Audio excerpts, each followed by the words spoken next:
This is Rockport Ryan with Texas Fishing Tips, and this is your weekly fishing report. Okay, water levels have gone down some, and they are starting to clear up.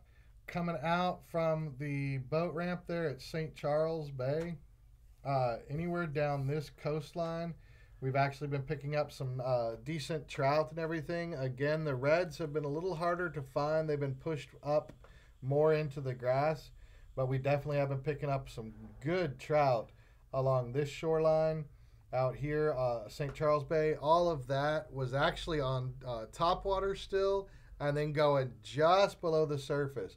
Slow jigging wasn't producing, but any of your like paddle tails, things like that, running just below the surface, we're still producing some really nice trout over here. All right, we've had our first cold snap, which means the flounder are going to start staging. Coming out here around this point, you could come down from the park, from Lighthouse Lakes Park coming down, but down out here on this flat should be really good for some flounder right now. Anywhere along this cut, the shrimp channel, on these outgoing tides, anywhere on these edges between these islands, all these cuts, should be starting to stack up with some nice flounder. Coming into the lakes and around the outside of these lakes have actually been producing some nice reds.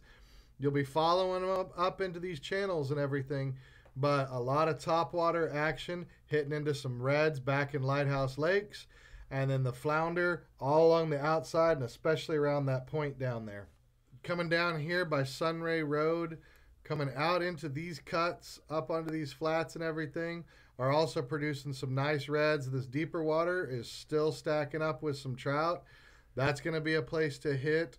Or if you want to come out from the aquatic center out here along the shoreline of Ransom Island, is producing some nice fish, and inside that cut right through there is going to be producing some nice trout as well. Also coming out from Red Dot, or even actually anywhere along the causeway, heading out into those flats should be producing some real nice reds. When you get into those deeper cuts, again, there's still been some nice trout, but definitely coming, if you come all the way down across from Snoopy's and Doc's and all that, like right around in here, and should be also producing some flounder.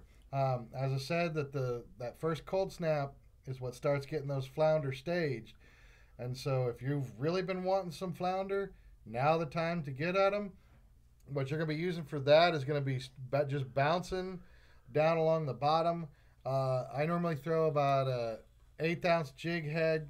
Curly tails work really well. Your bugs lures, things like that work really well. Just bouncing them along the bottom to pick up those flounder if you don't feel like going out and gigging them. This is Rockport Ryan. Thank you for watching.